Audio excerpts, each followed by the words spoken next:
What's going on, everybody? Thank you guys so much for watching the show. Wanted to talk to you about our friends over at Prize Picks, the best place to win cash while watching sports. This app is really easy to use. You just pick more or less on a few player stats, and you could win up to 1,000 times your cash on a single lineup. Best of all, Prize Picks will give you $50 when you play your first $5 lineup. Win or lose, you'll get $50 for playing. Use the promo code PFF and download the app now.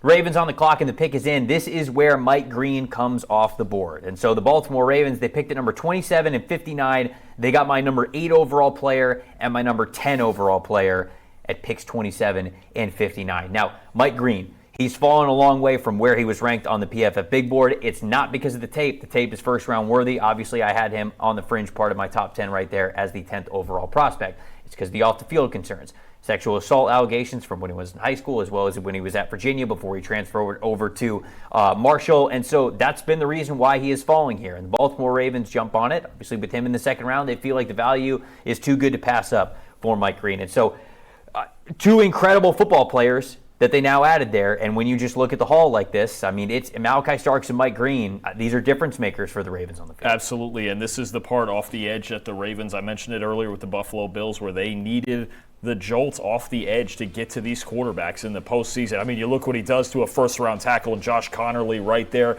He was one of the best players at the Senior Bowl. He's one of the best players in college football, the highest-graded edge defender in college football this year, led the nation with 17 sacks. Just look, he's a little bit smaller than Abdul Carter, but he's got some of the same traits when you talk about the speed, the bend, the variety of moves. Now, the lack of length shows up a little bit. You wonder if he's going to be able to set the edge in the run game, and I think the lack of arm length definitely comes around when he's tackling. I think he's 110 miles an hour all the time. The length and the recklessness gets him a little bit when it comes to missing tackles, but if you're talking about in this rotation, with all these edge defenders the Ravens have and just getting them in as many passing downs as possible, you've got a different situation now with this Ravens pass rush, and this is a real weapon off the edge. And serious off-field concerns, obviously, but there are a lot of Ravens fans that would have liked Mike Green in the first round of the draft, right? So you get a guy, Malachi Starks, in the first round, and a lot of people thought their biggest need was at edge rusher. You get, for most people, a first-round caliber player, Mike Green, there in the second round, too. And like Dolan mentioned before, the highest graded edge this past year, also had a 90 PFF grade the year before that as well. Back-to-back years of elite production as both a pass rusher